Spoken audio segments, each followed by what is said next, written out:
Okay.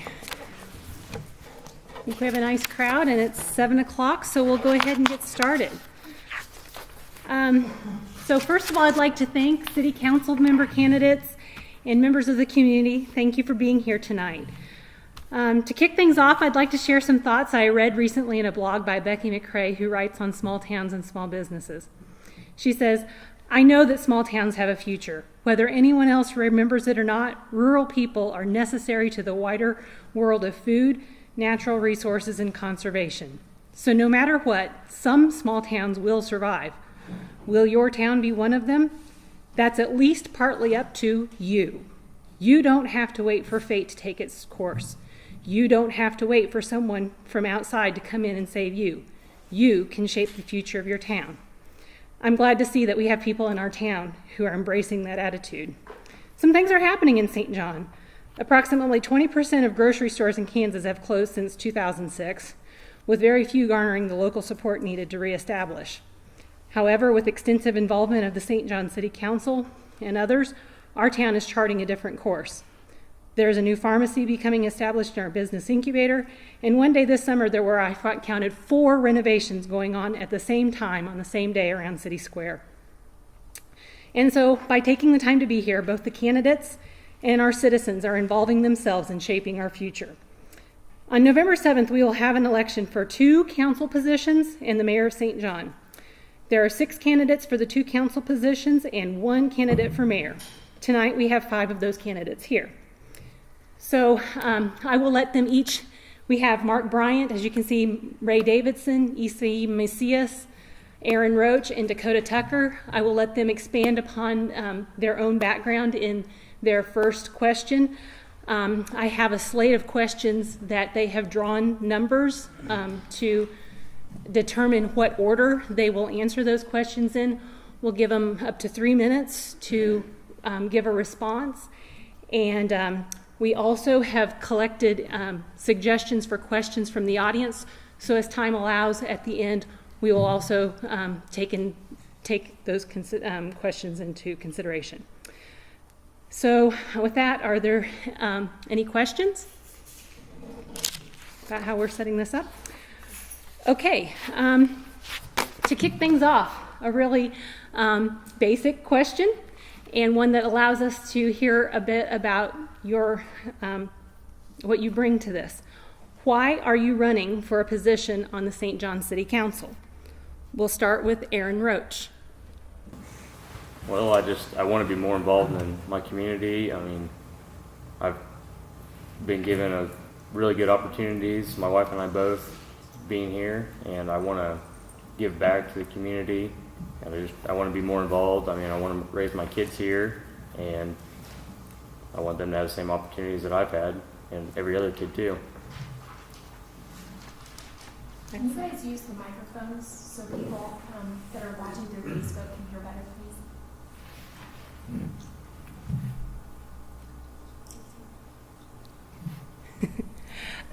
please? The second person, Isai. Okay, can you hear me? Good to go. So the question, why are you running for city council? I brought some notes because when you get nervous, you kind of forget some things. I grew up here, and it's a real tight community, and it's just something that I want to give back to the community. I got good ideas. I started my business here when I was 16, and ideas go a long way.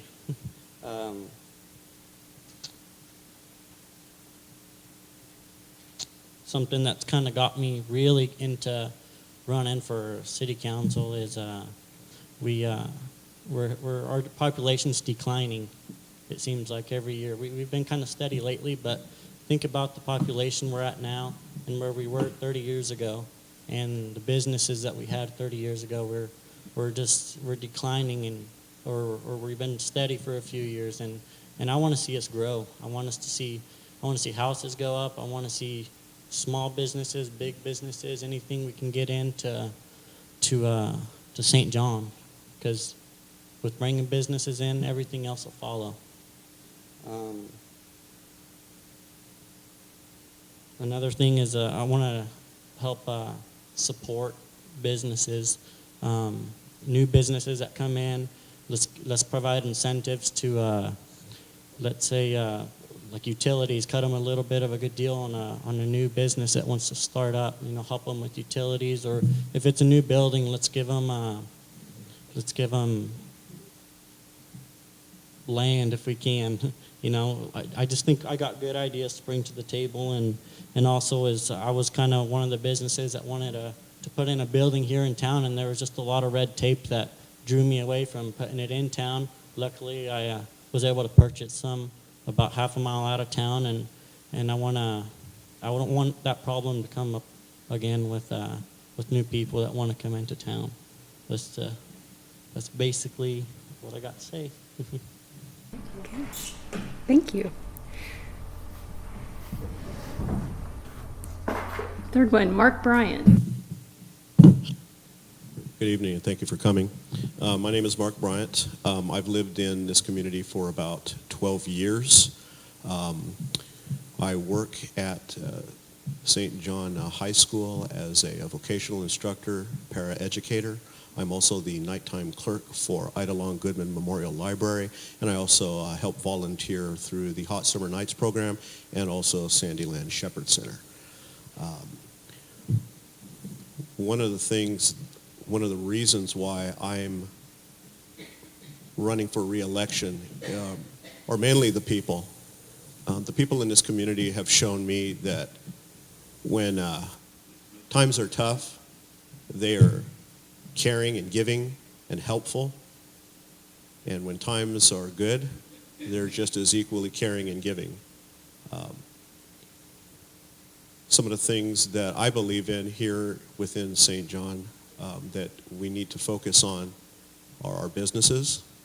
Businesses bring goods, services, and most importantly, jobs. Jobs help with population growth and our tax base. I would like to see more businesses brought in here. I'd like to see City Council start to work a little closer with Stafford County Economic Development. I'd also like to maybe even see a Chamber of Commerce put back into place.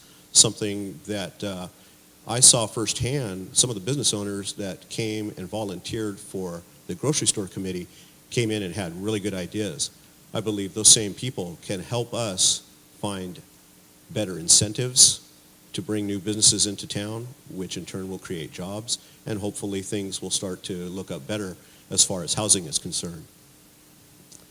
You also have one of the biggest issues that I feel is our infrastructure. The City of St. John and the crew that are working on it are doing a fantastic job of trying to get things started. Some of you may have noticed some of the things that are happening around town, especially on First Street. Those are the type of things that we'd like to continue with, and I would like to see more things happening with our infrastructure to improve that. If I'm lucky enough to be reelected to my seat, I intend on making those changes, pushing them for council to help better our community. Thank you.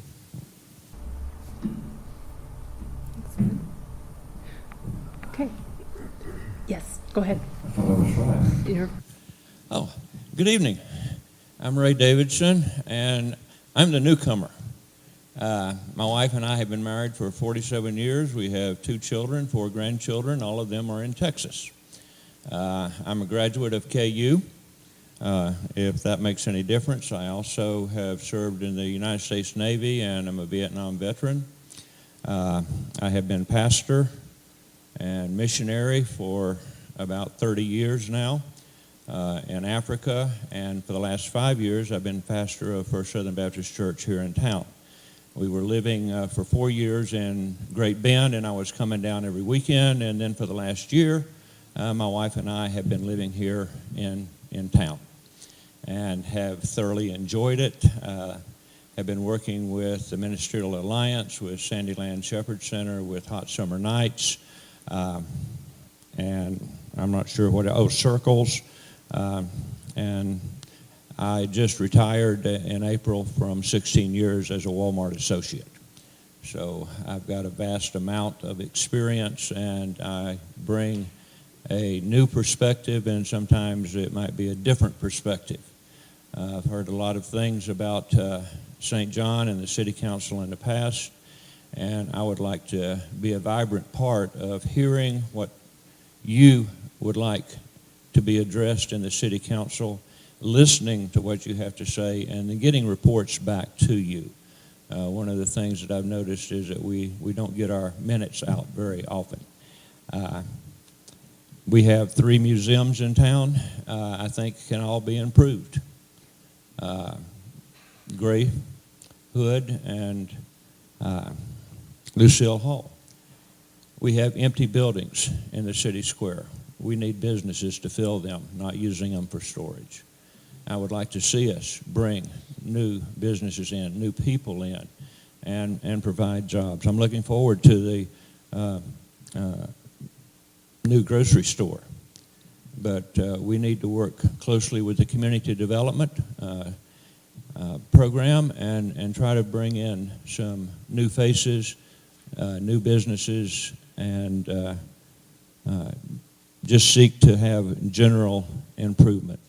I've been working with Jamie in the city clerk's office, and she has a lot of good ideas. She wants to see the city council more involved in the community, and I want to see that also. I want to see us doing things together as a community. We've got a great opportunity, and we can make our city great.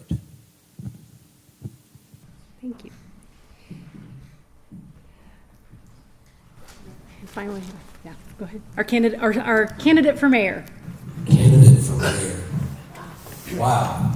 Kind of hits you, doesn't it? 26 years old, been here my entire life, and have family with roots here. Many of you probably know my grandfather, Gary Tucker, and my great-grandfather, Big Tuck, Melvin Tucker, and they were very involved in their community, worked many jobs, and I like to think that I had a little bit of that passed on to me, and I would just like to learn and help my community in the best way that I can by using multiple resources that we have out there. Economic development, a new city clerk who is very open and going, hey, come on in. I want to hear what you have to say. And I think that's something that we need to do a better job at, is making ourselves available, which I'm not saying that people don't do that now, but we can always do better. And that's what I would like to do as mayor, is help lead and guide our council from point A to point B, and know where point B is, and just continue to help our community. It's been good to me, and there are many opportunities out there to be able to leave and go do, and I don't believe in that. I think I'm probably one of my high school graduating class that is still here. And that's depressing to me, but we need to do a better job of trying to make our community better, make things more available that the younger people want, and also what our older people want. And I just would like to get in there and try to help as much as I can and make my community a better place, because we can always be better. Excellent. Thank you. For our second question, the person who drove the first is Ray Davidson. And the second question we have is, what goals do you have for St. John? And how can you use your position on City Council to further those goals? Well, the first goal would be to improve communication, as I mentioned earlier, between the council and the citizens. Two-way communication. The second goal I would have would be to try to influence getting more businesses in town. Encouraging small startups, if that's what it takes. Working with them and owners of buildings around the square and other empty buildings in town to enable them to get a start. It doesn't have to be something big or huge coming in with a lot of money. It can be something small that at least gets us a start, gets us a tax base, gets us improved on some of the things that are coming in, some additional employment opportunities that are available. Would be the second goal. The third goal would be, once again, going back to the museums that we have. We live in an age right now that kids today pick up a cell phone or something else and they play with it, and they have no idea of what went before to get to where we're at. And I think Jim's museum has a great opportunity if we could get in there and get some people working on it along with Gray's Studio, improving. And it would be a draw to the community, not just during Jubilee. There we go. I could remember Memorial Day, but I couldn't remember Jubilee. But to get people in, to bring school kids in and have them go through and see some of the things that are happening. The history of St. John is something wonderful. I was reading a book the other day in the library when I was doing the book sale. And do you know that at one time there were buffalo that passed through St. John? According to the historical records, an Indian was with a family and said the buffalo are coming. And when the buffalo got here, 36 hours later, the last buffalo passed. Now you think about that. 36 hours of buffalo, thousands of them going by. Something that kids today and people today don't know. And so we have a great opportunity to go from there. And I think my 3 minutes is up. Isai, what goals do you have for St. John, and how would you use your position on City Council to further those goals? Okay. Hello. Okay. What goals do you have for St. John? Well, look, like I was saying earlier about the main thing is on my big priority list would be businesses. That's what I'm really after is to get after businesses, to provide incentives to get them into town. But it's not something that I can do myself. It's going to take other votes on council to do. And I think I got good enough ideas to be able to convince a council to help me provide these incentives. Another big thing is roads and sidewalks and curves. Just when you drive all over town, they're falling apart here and there. Some pieces are good, some aren't. We need to come up with a plan, a long-term plan, a short-term plan to fix it all. What's really busted up, let's fix that first. The things that aren't so bad or that are going to get worse, let's put those off later. I think we need, if we don't have one, which I don't think we do, we need to think of a plan, because if we just wait for all this to get fixed, it's going to cost us a lot of money, and by then it might be too late to fix. I think that's it. Yeah, okay, thank you. Aaron, what goals do you have for St. John, and how can you use your position on City Council to further those goals? I think that one of my main goals is also, obviously, bring businesses here, but we also want to bring people here too. And I think that by getting a grocery store, that's going to bring a lot of jobs here. Hopefully we can get new people in the community. By getting our new pharmacy, that's going to get a few more people here and give people a reason to come to St. John if they don't have to go out of town to get their prescriptions and everything. I guess community involvement, getting kids more active in the community, having different activities for them to do outside of school. Seems like you just don't hardly see any kids out and about like you did before when we were younger. I don't know if it's video games or cell phones or everything or what, but I guess, yeah, just getting people here, giving them a reason to come to St. John and make it their home, and bring their kids here too. And I think I have good ideas. I think I have strong I mean, my leadership skills would be good at getting the ball rolling on some stuff. And I have kids. I kind of have an idea of what kids like to do, I guess. So just working with the rest of the community and all the other council members and everybody else involved to make that happen. Mark. My goal is simple, is to continue to work with council to improve our infrastructure. I believe that current council right now is doing the best job that it can to improve our infrastructure, and the ideas that are coming out of council at the moment are really good. The people implementing these ideas, a lot of our street workers, they're out there and they're doing the best that they can, and they're doing a damn good job at it, in my opinion. I think that infrastructure is important. Without infrastructure, then you're not going to attract people to this town. We also need businesses. As I said before, businesses provide quite a few things, most importantly jobs. If we can get jobs to come back to St. John, then we can start improving other things, such as housing. Right now, the City Council is working with the land bank and trying to do the best it can to improve that situation, but these things take time. And that's one of the first lessons that I learned since being on council, is that you can't wave a magic wand and it happens overnight. It takes time. And I believe that council right now is on the right track, and I would like to continue doing that.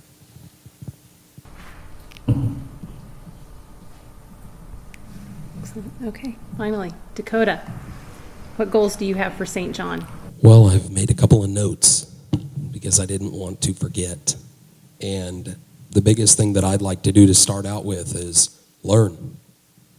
I want to learn all of the responsibilities and powers. I have a general idea of what the mayor does, but I would really like to sit down and take some training. There's training available, and figure out what I really can do to be as effective as I can with the city council. I don't have a vote, but it's my job to help lead the fine people that are with me on this pretty big adventure to the things that will make our community better. I want to know the ins and outs of the city. I want to know what exactly makes the city tick. I want to know what each and every single person that uses, I just want to know all of our employees, what they do, why they're important, how they're important, and what their function is. I want to have a good relationship with all of the employees. And I want to know what the citizens want for their community, what they want out of their community. I want to learn. Another thing I would like to do is really improve the relationship and communication between the city of St. John, the mayor, the council, the city employees. Again, we can always do better, and get more people involved in their community. We have a lot of work to do, and it's not going to get fixed overnight. And plan. I want to make plans. I want to dig into the budget. I want to have budget planning sessions more than they've ever had. I want to know the ins and outs. My priorities, of course, with that, infrastructure, of course. That's a number one thing for me. Who wants to come to a town that has no curb appeal? And those are just a couple of things that I'd like to do. Excellent. Thank you. For our next question, I'd like to offer a little bit of context. When we embarked on this grocery store work, we had two different feasibility studies done. The first was focused solely on the viability of a grocery store for the sales of groceries. And for a town our size, it's going to take, basically everyone shopping there pretty regularly to keep it going. One of the, the concepts that came from that is you can't continue to have a town that's declining in population and keep your grocery store successful. Or another way of looking at it is, how much more stable would that grocery store be if you had 300 more people? So just as a for instance, random number. So the Sunflower Foundation, who gave us some of the funding that paid for some of the planning and feasibility work, also paid for WSU to do a facilitated survey.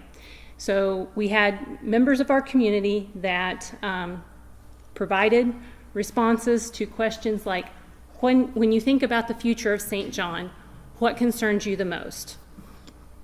And the citizens said, number one, most common answer was lack of businesses and infrastructure.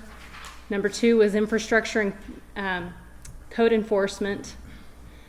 Number three, young families are not returning, population decline. And number four was housing.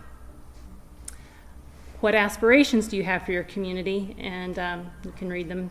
Keep and grow businesses, develop the business incubator, housing. You want to see newer and better housing, more recreational opportunities, and improved infrastructure. We've asked the candidates about some of their aspirations for our community. The next question will relate to budget, and again, to offer some context, we have provided a handout to the candidates of the following slides, but give some just information about what our budget is in St. John.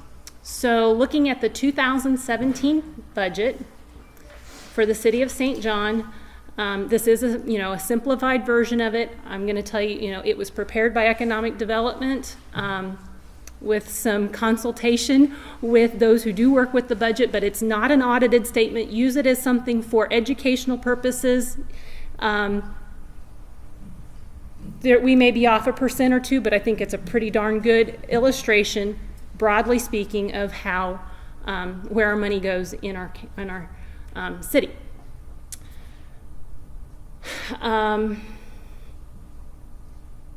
So the next slide, water and light, that's probably, a lot of that's buying electricity that we then sell, so that's not money that we're spending on. When we say, the 48%, doesn't mean that we're like spending 48% of our budget on building new power lines each year. The next slide will tell more detail about the general fund, which is where a lot of the projects are carried out.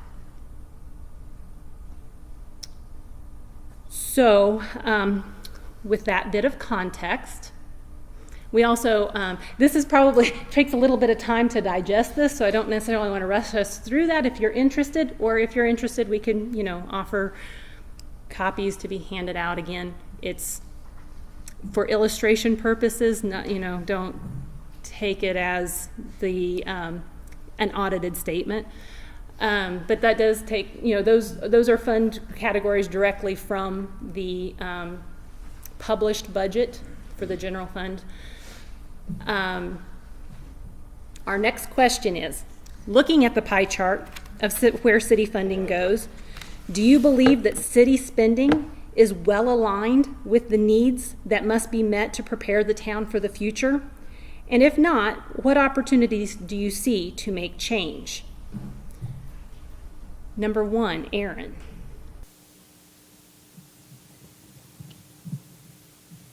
I'm really unfamiliar with all of the budgeting, and so it's hard for me to kind of say, yeah, I think they're doing a good job right here, because I have no clue how much it costs to rebuild a street. See, like on the capital projects where it's not really itemized to know exactly what's going where. $316,000 to me is a lot of money, but to run a city, it's probably not.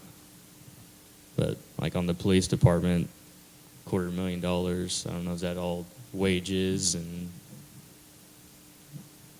whatnot? But it's all I can say is that I'm guessing that the current council is doing what they feel is appropriate, and that they are allocating all the money that they need in the correct places. So I guess until I actually would get in there and see how it's all broken down for sure, I can say that it looks all right, I guess. Mark. Yes. I think right now current council is doing the best it can with distributing the funds in the general fund. It's not easy, and it's something that we've debated over a long period of time. And when we have our budget meetings, we talk about this, and we try to decide what is best for the community and the best interest. I firmly believe that right now, looking at this detail of the general fund, it's exactly where we need it to be. Does that mean it's perfect? No. We can definitely do some improvements on this, but it is what we have right now, and we're doing the best that we can with it.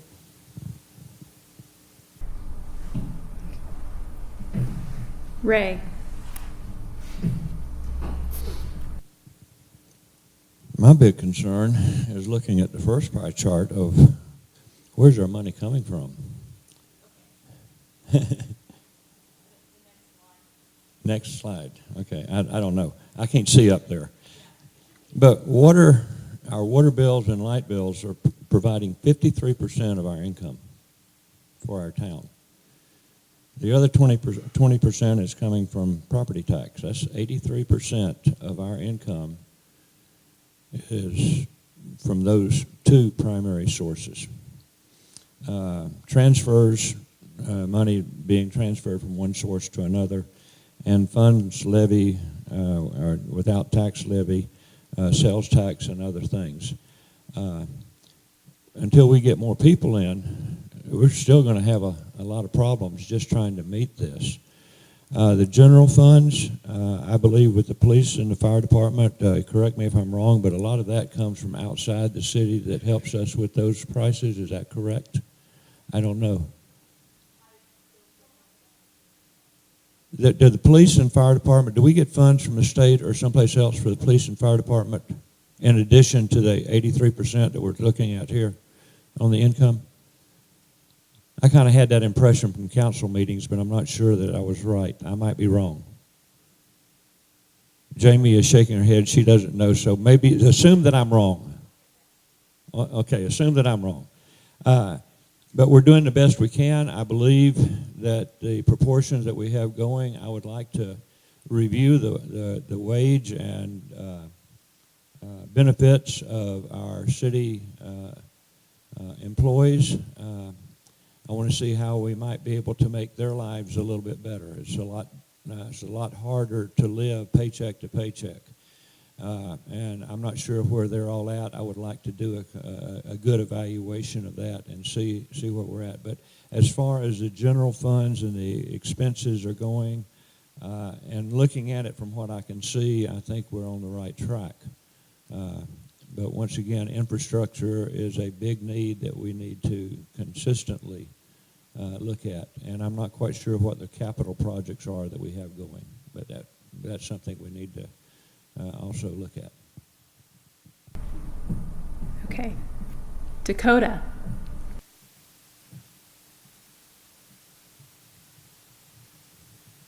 As I look at these pie charts, I could say that right now, looking 10 years down the road, it's going to be a lot different, of course. If we don't start to put those plans in place to get this infrastructure going and better, and housing and businesses, it's hard. But I think there are ways. There are other small towns that are out there that are, they're not a thriving metropolis, but they're doing better than they were. And I really think that this is going to be a lot different in the coming years as we adjust to where we've been and where we're going. Water and light is it. You pay your bill, and that's where those dollars are. And anytime people are looking, well, I don't know why they don't fix that or spend all that money that's required to do that. Well, if you look at that chart, that money is coming directly from you. And we have to make those decisions where, okay, do we bump it up another penny per kilowatt or whatever to make these big, huge changes? People don't want to do that. So we have to use the current resources that we have to the best of our ability and plan and really sit down and look at what we can do now and what we can do later, and have a lot of moving parts that work together to improve our community. There's kind of been some issues concerning the police department lately, municipal court, and our council's working on that. And that's a big deal. It seriously is a big deal, and they are being tasked with this issue. And I think you're going to see, if they have to go a different way, this general fund detail is going to change in a big way very, very soon. So I would like to take the time to be able to sit down, really look at it, and plan with the people that I have the ability to work with and research and do the work. We're donating our time to our community, and we really need to take that time to do our research and make the best decisions that we can. Okay. Thank you. For the next question, becoming a leader in a group. Oh, I am so sorry. I am so sorry. Yes, I'm rushing ahead. I'm sorry.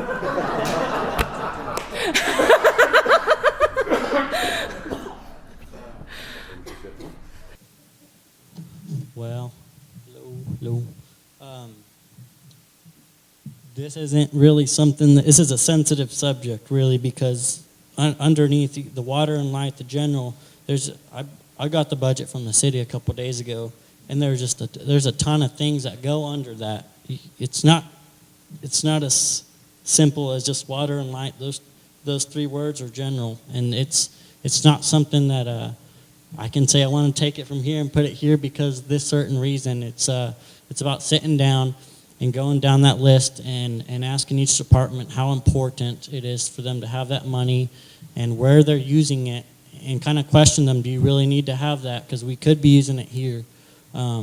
Somewhere that I really want to put a lot of the money is into the infrastructure, with me wanting to fix up infrastructure. When you drive into town and you see a beautiful town just full of trees and roads, curves, sidewalks are all really nice, the next thing they're going to look at is the businesses. You got to put them in a certain order, and that's about as best as I can do for that question. Thank you. Sorry again. The next question I have, though, is becoming a leader in a group involves learning about aspects of the organization that outsiders don't have occasion to deal with. And this is probably the best example. It's complex, the budget. Budgeting could be one example, but also might include specific legal issues, best practices, leadership skills, or outside funding opportunities. The City of St. John pays membership to the League of Municipalities, which is just one avenue for council members to access continuing education through means such as conferences. If elected, can you speak to your availability and interest to engage in continuing education related to your roles and responsibilities as a council member? Aaron. Definitely say that I do want to continue learning. I mean, I do it every day of my life. I learn something new, and that's what keeps me going. Once I get to a certain spot and my learning curve kind of plateaus, I'm ready to take on something else and go even farther. So, yeah, I mean, if I get elected, whatever duties come with this, I want to keep learning more and figure out everything that's going on with it. And just if there's something I'm not doing right, I want to be told about it. I want to continue learning to better myself and better everybody else in the community. So, yeah, definitely. Okay. The second one, Dakota. I certainly want to be able to attend training. Jamie has already talked to me about it. She says, it's looking pretty good, Slick, that you're going to be it. She said, could be somebody else. Again, that very well could happen. But there was a cancellation with a group that was going, I believe, to Garden City for some training. And with my work schedule, I was unable. It was pretty short notice. And I said, but thank you for offering that opportunity to me. Because if I could have went, you bet I would have went. And I'm looking into currently some coma training and also other training that I can do. And that'll probably happen before the end of the year. But yes, I think it's very important that we know our role and what we can and what we can't do. And there's a lot of resources and educational opportunities out there that go along with it. We're just not up there to sit at the table and take a stab at it. It's very important to me to make sure that I'm doing the best job because, again, that reflects back on myself and my community. And so I will definitely be taking more courses or training opportunities, and I will ask the council members to do that. Of course, I can't force anyone to do anything, but I hope that they would be open enough to take on as much training as they can because everyone has busy schedules.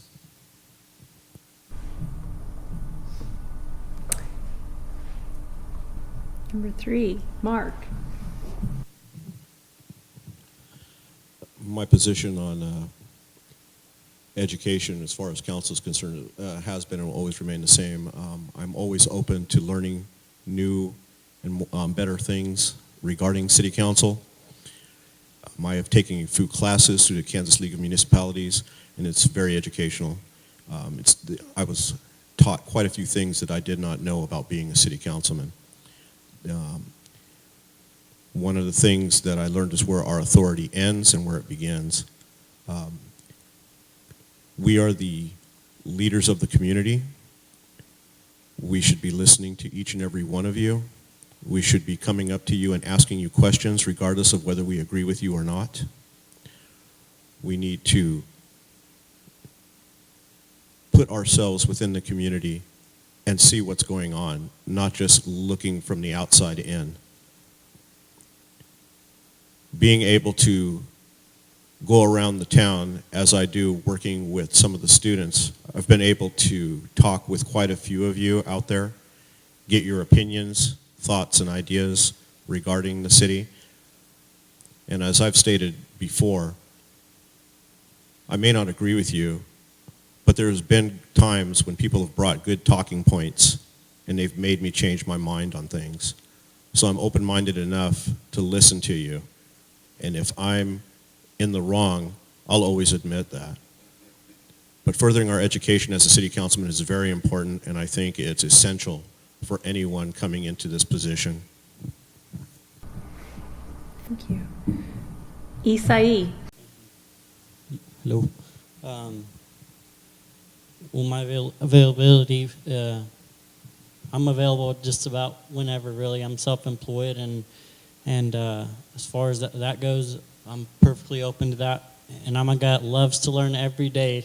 Since the beginning, I've always been up for learning.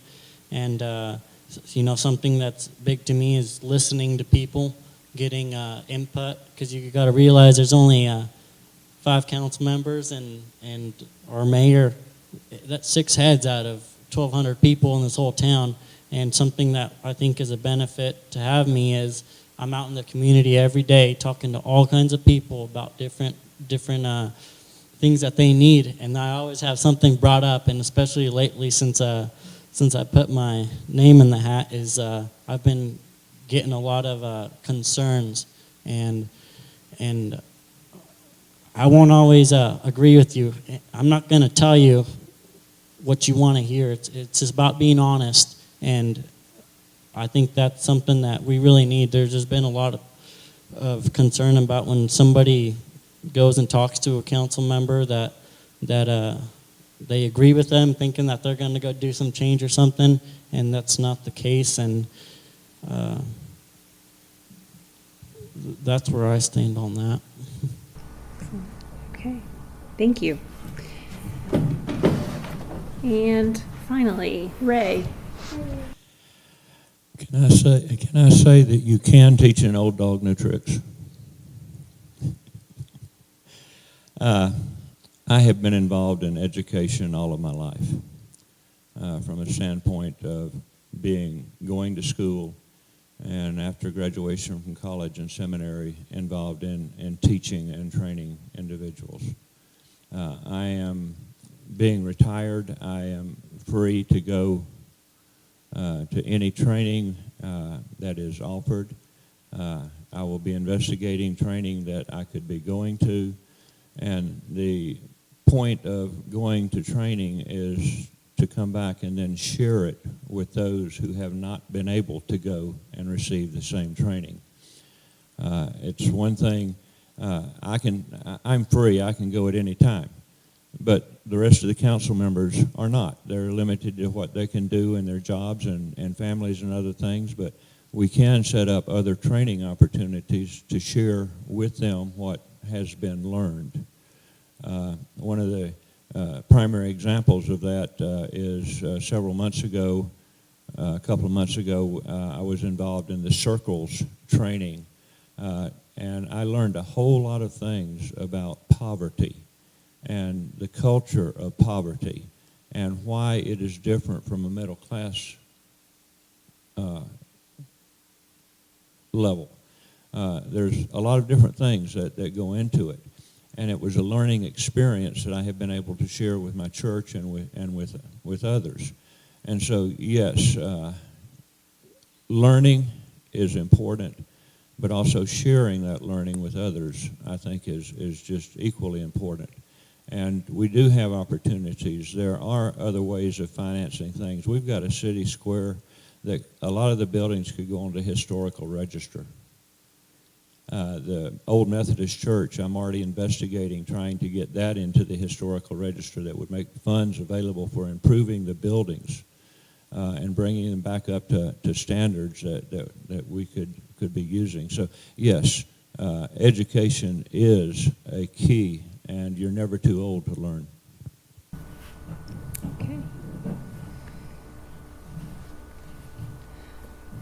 Okay, our next question. One of the leading issues that citizens cited in the 2017 survey as a need for focus in St. John is code enforcement.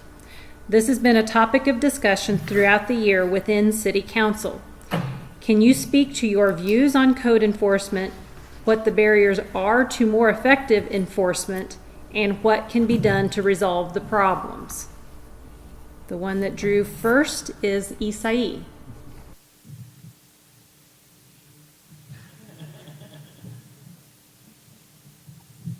Code enforcement is pretty important.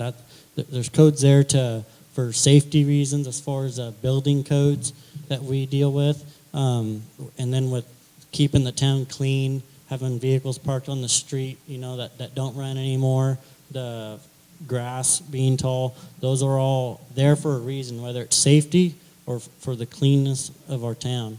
And I believe we need to have that enforced, and I don't think we have that right now.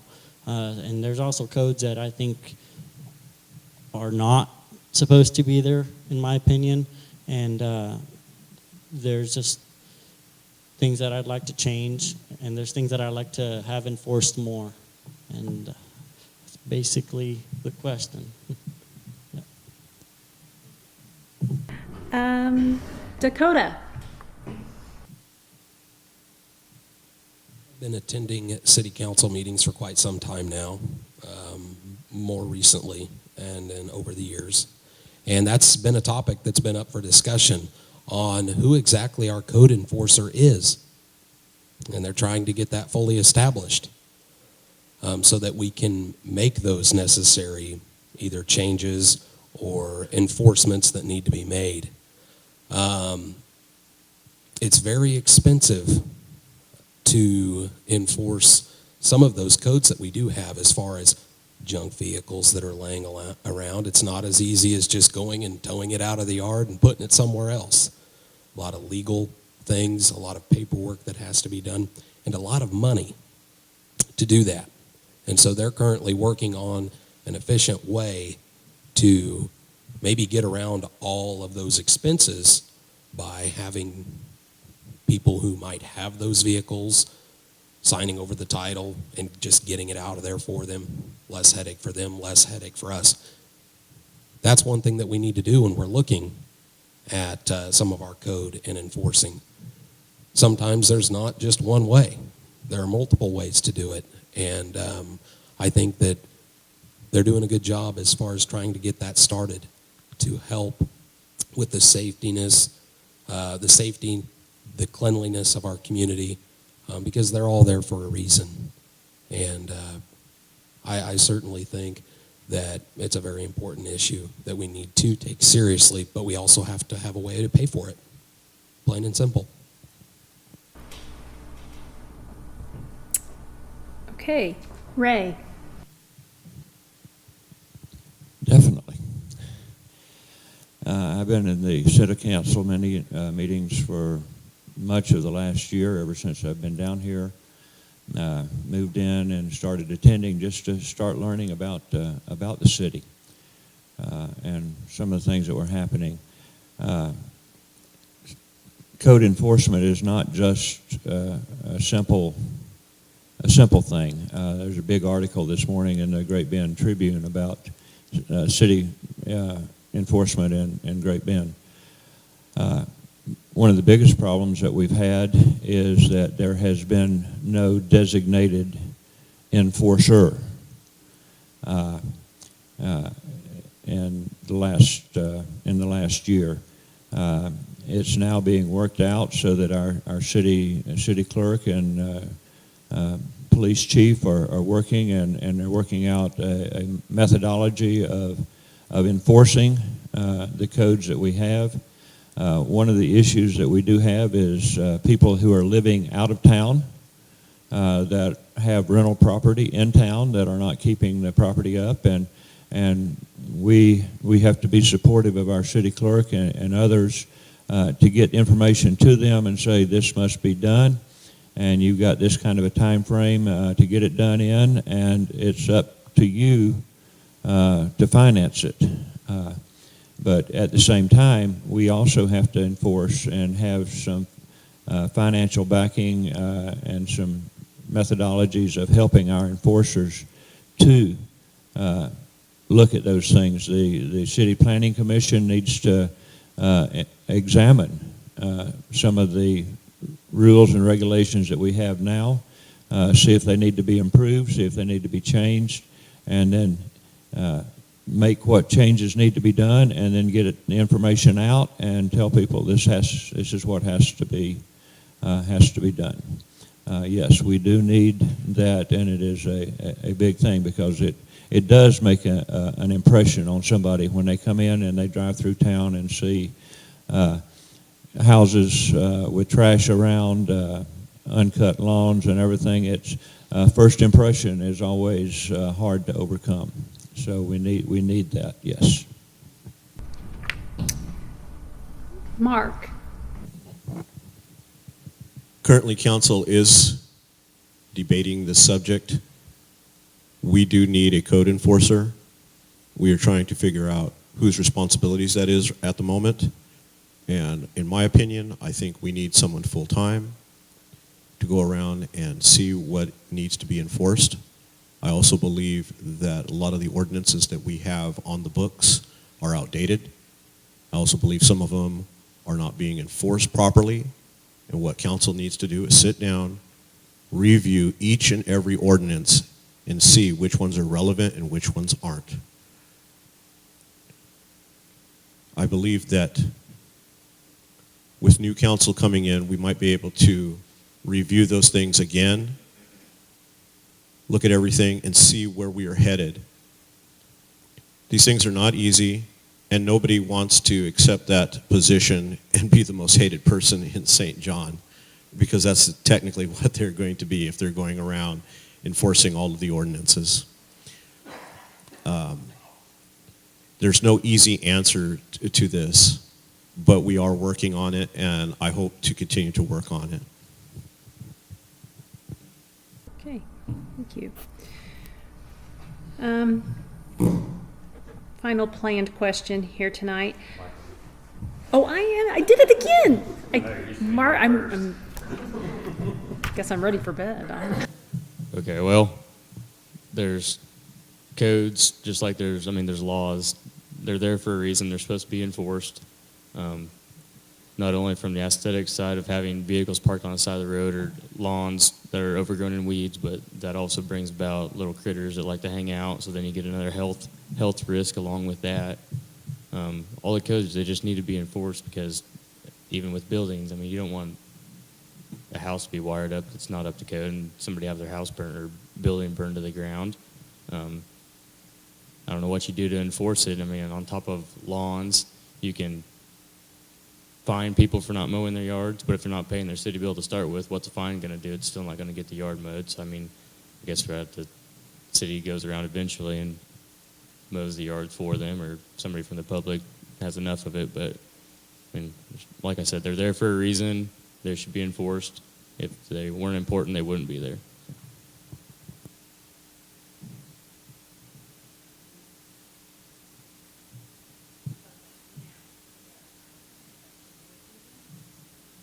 What can the city do to help reverse the trend of population decline? Are there ways it can or should be more directly involved in development? What would you see as the development priority? So the first one on this is Aaron. Can you repeat the question, please? Sure. Thank you. What can the city do to help reverse the trend of population decline? Are there ways it can or should be more directly involved in development? What would you see as the development priority? Definitely getting businesses to St. John. I mean, is going to make people want to move to St. John. Who wants to live somewhere where they have to drive 30 minutes to work or drive 30 minutes to get groceries? And it's just an inconvenience when you look at some place like Great Bend or even Wichita. But I think just the city working together to get people to want to come here and see that there are opportunities here if you look for them, if you want them, that you can make it a great place. I mean, as good as you want to make it. So that's pretty much all I have. Thank you. Number 2 is Isai. Well, it's kind of going back to the beginning about thinking of the incentives for businesses. We need to start with businesses, I think. Once businesses are here, that'll provide jobs, that brings the population. I think it's important to work with economic development. The county has a program where if you're doing new construction or a big remodel job, they'll cut you a big deal on your taxes. I believe the first 2 years they'll return what you paid that year in your property taxes. I think they return 95%, and the percentage gets smaller. But that's one incentive to get people towards the county, bring them into the county. And I think we need to work as incentives as a council to have businesses come to St. John once they're in the county. With those two together, I think we can do something big. But as far as the population declining, it ain't going to be a huge incline either. Once all this is done, it's going to be a long process, and I'm not making any promises on that part of it about growing a big old city or anything, but these are ideas I have, and this is the way I'm visioning it. Okay. Thank you. Our third one that drew third is Mark Bryant. Businesses are needed here in St. John. If you have businesses, you have jobs. If you have jobs, you have people. If you have people, you can bring up our population. We need to start promoting a lot of different things here in St. John. This is a really fantastic place to live. And believe me, I come from California, and you don't see what you have here. I am an outsider looking in, and I've been lucky enough to be here for 12 years and to see what a lot of people who have lived here all their lives see. We have a fantastic school. We have an excellent library. We have a beautiful town square. Hopefully, real soon, we will have a really nice grocery store and pharmacy. St. John has taken quite a few hits over the past year with losing Dillon's. losing several businesses around town, and we almost lost our lumber yard. Thankfully, Mrs. Thornbrew decided to keep it open, and she's doing a fantastic job of running it. This is a beautiful town. You know, I was often asked if I would ever leave once my mother had passed on. Well, my mother's been gone for 4 years. I love this town. I want to see more come of this town.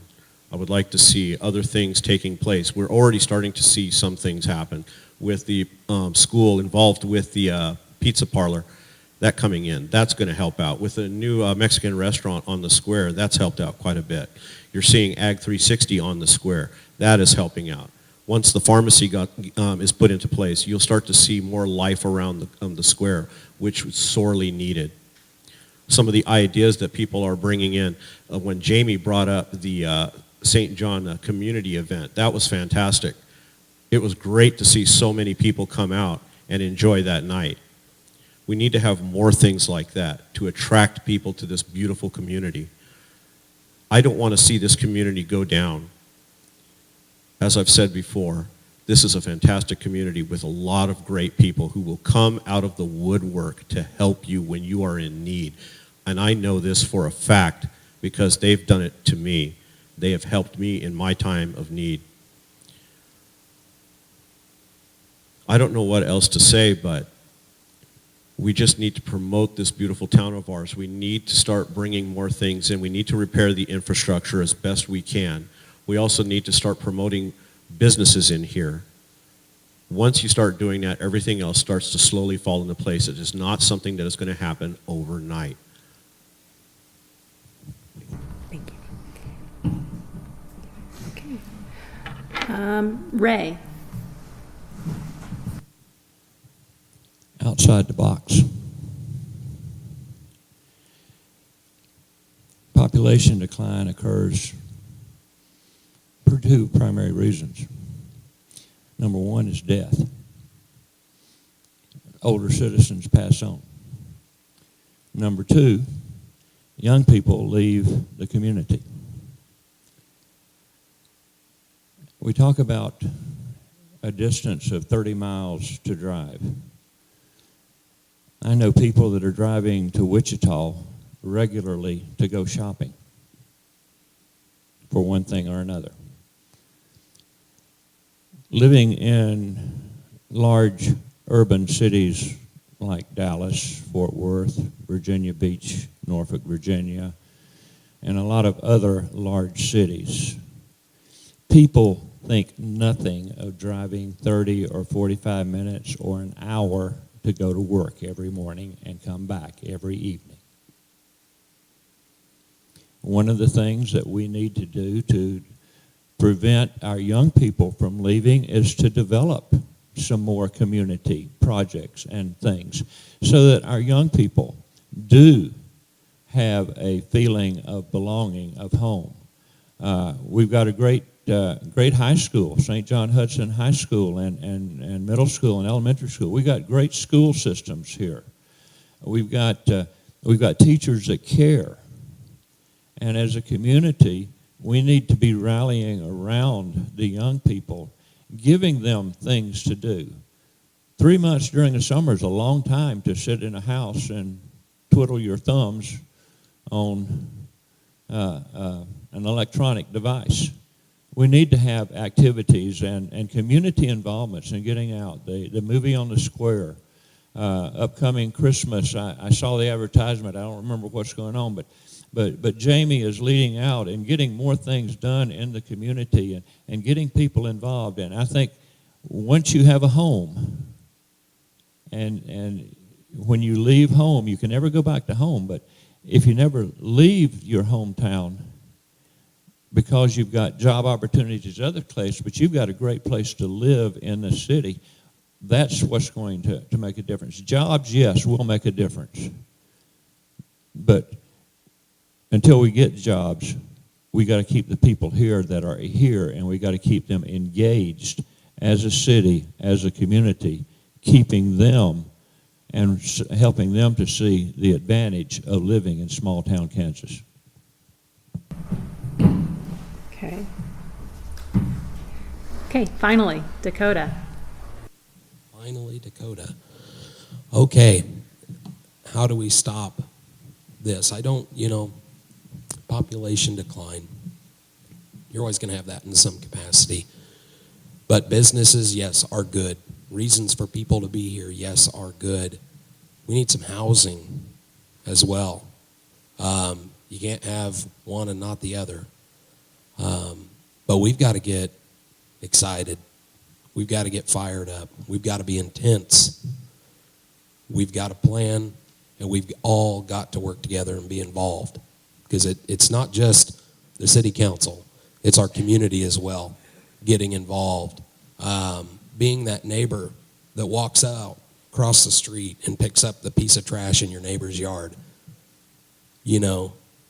Reasons why we love our small communities is because of the people that we have. And how do we stop that?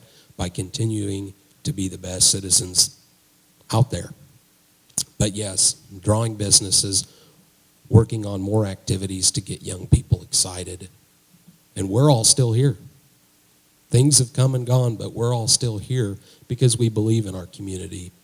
And we have to continue to do that, but also plan efficient and effective ways.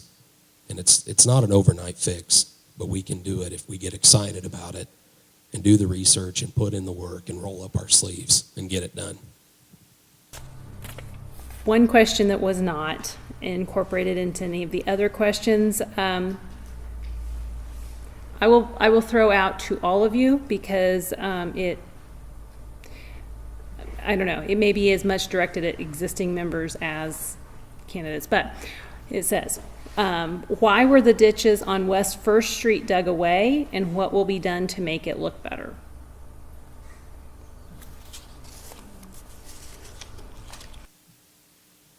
Out on West First Street, from the old co-op building out to the city limits, that road is maintained by the county.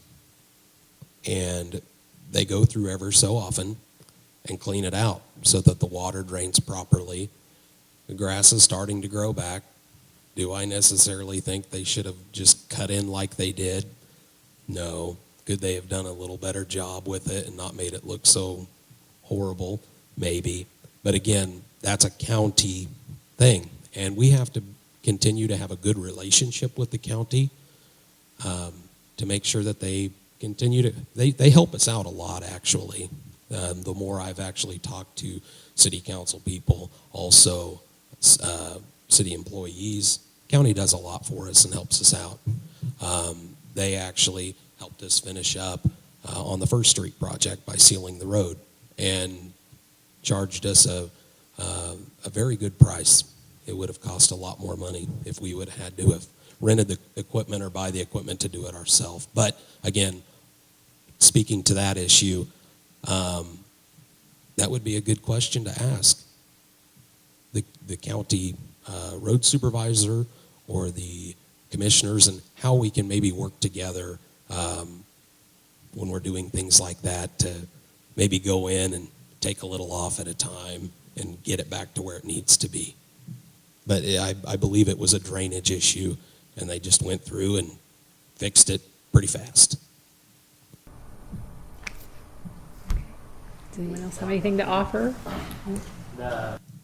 They kind of overdid a little bit of digging out, but I think the city had an agreement with the county about, the county used to take care of it. It got down to where the city and the county wasn't getting along about it. I don't know the whole deal on that. And then finally the county, we got them to help us take care of it. And I'm guessing between that time frame, we did have a lot of dirt that got built up.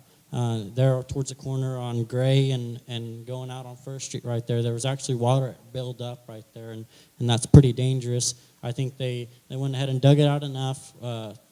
Throughout the years, it'll start to fill back in a little bit, but I think it was necessary. They did overdo it a little bit, but it's said and done. Let's just, I think I'm really thankful that the county was able to help us with it.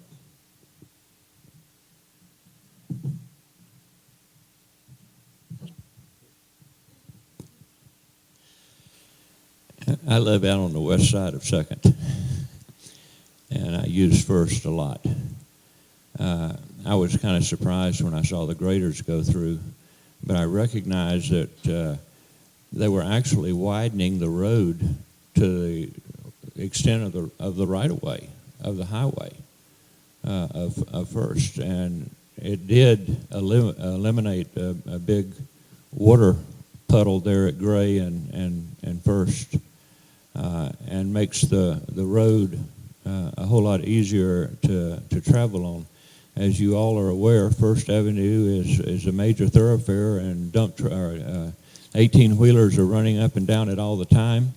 There was a recommendation brought to City Council last time around to make First Avenue all the way from the east side to the west side a no parking zone, so that the 18-wheelers would have a better opportunity of going up and down that. That's something the current City Council is going to be addressing and looking at, but it's something that we need to be aware of. I don't know all of the agreements and everything, but as I looked at it and as I saw what the City Council, that had been done on First Avenue, I thought it was a great improvement, because it did widen the road and it did help the drainage considerably in that area. I don't know about if there was conflicts or other things going on, but that I'm not aware of. But I thought it was a good move.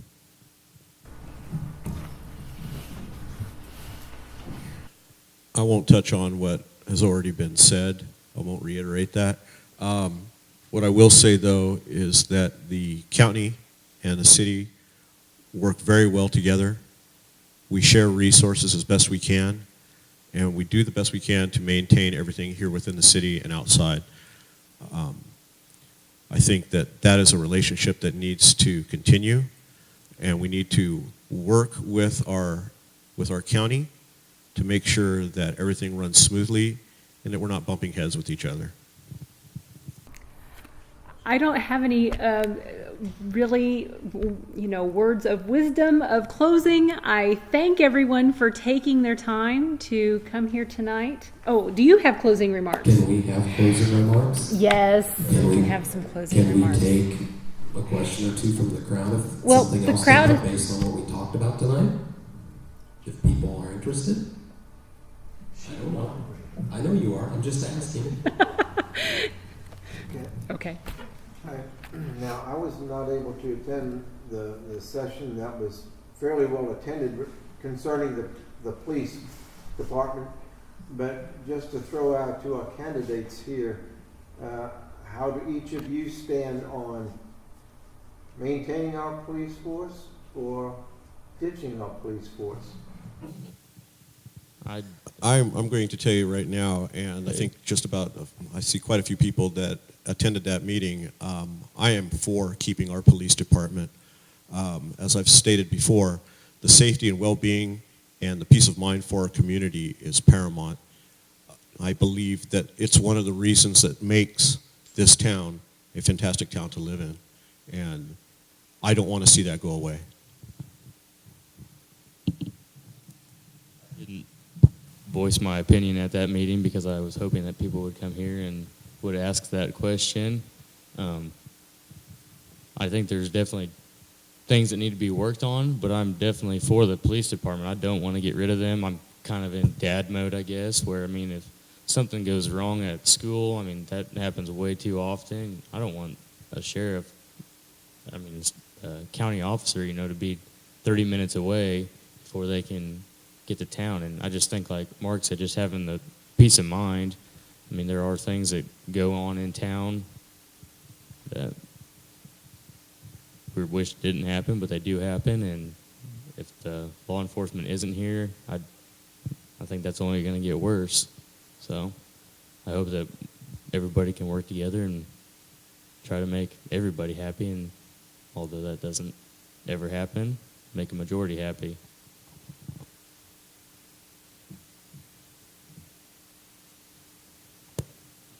In my opinion, we need to fight to keep our city police here.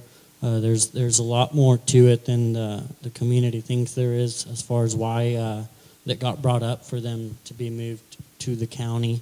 But the reasons I want to fight to keep our police here is that we need adequate coverage throughout the day, throughout the night. We need adequate coverage, and we need quick response times. Today I kind of had a personal experience. My dad had a severe stroke, and he was bleeding profusely, and I got there pretty fast from my house, and the very first person after me was our police chief, and immediately got on his radio, explained what was going on the age. It matters to me a lot that was important to me to have a St. John police officer there right after me, that fast. And I'm going to fight to keep him here.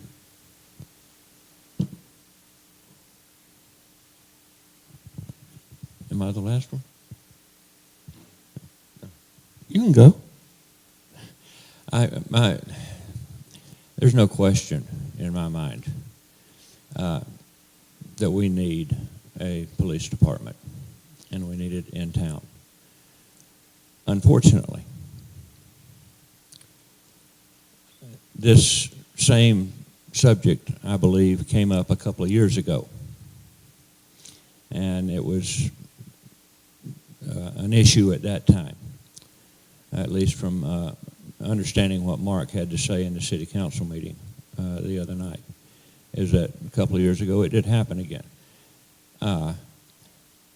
I'm a firm believer in keeping the police department, but we don't need to be going through it every couple of years trying to argue this and getting people upset.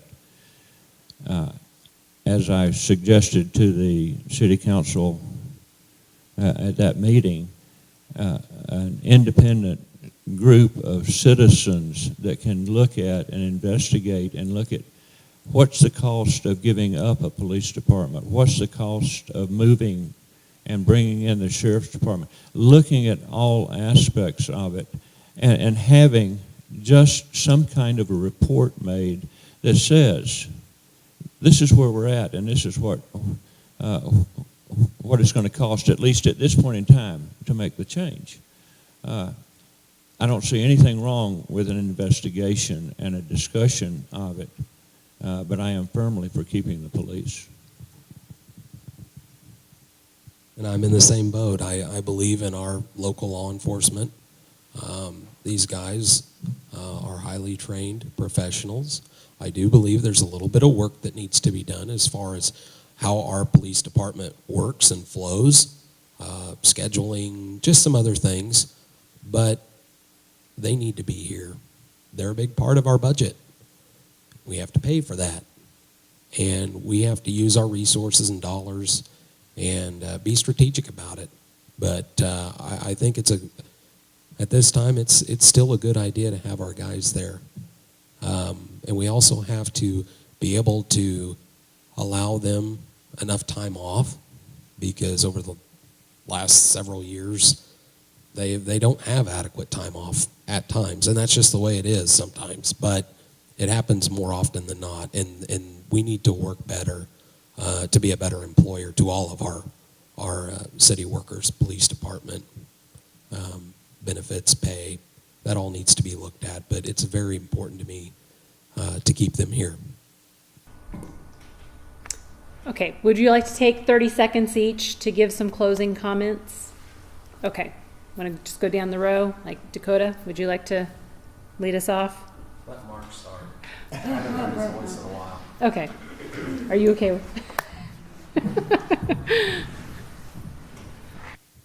I've been on city council since 2011.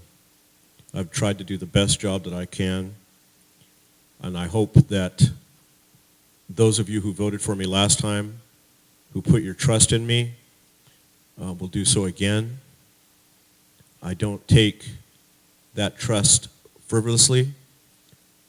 I take it very seriously. I go out into the community and I try to talk with as many people as I can to get their opinions, to understand where you stand on issues that involve our community. If I'm reelected, I plan on doing that again to understand where people are thinking, what they are wanting from this community, and what they expect out of me as a city councilman. As I've said before, this is a fantastic town to live in, and I do not want to see it go under in any way, shape, or form. I want to see this town thrive. There are a lot of good people in this town, and I really want to see things improve for us. Thank you. Thank you all for coming out. I would encourage you on November 7th, go vote. Choose the persons that you would feel that would be your best representative. I want to hear you. I want to represent you. And I want to share with the community some of my experiences and look for us all to grow together. And again, I would encourage you to make sure you vote and encourage your neighbors to get out and vote. I was told by the county election people that during an off election like this, we have 700 people approximately at that time, a couple of months ago, that was registered to vote, and they were expecting less than 10% to get out and vote. That means if you take 10% of 700, that's 70 people to make a determination of who is going to represent you on the city council. So I encourage you, get everybody to come out to vote. I lived in Africa where people stood in line for hours, 5 and 10 miles long, just to get a little purple mark on their finger to say they were eligible and they voted. It's a big thing, and in America, we have let it go to pot. We need voters.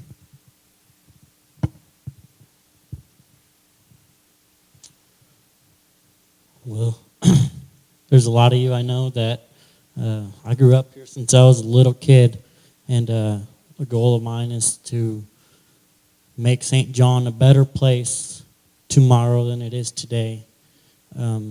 I'm really scared, and that's why I'm doing this, is because I want to make a change. I can't stand back and wait for change to happen by other people. I want to make the change myself, and your vote's important. November 7th, and I encourage anybody, whether they're listening on live or anybody here, anybody that wants to give me a call anytime or come by my house. We got pop and water, and I like to hear from the community, and if I get elected, I want that to continue. Just give me a call, and let's hear from people. Thanks for coming.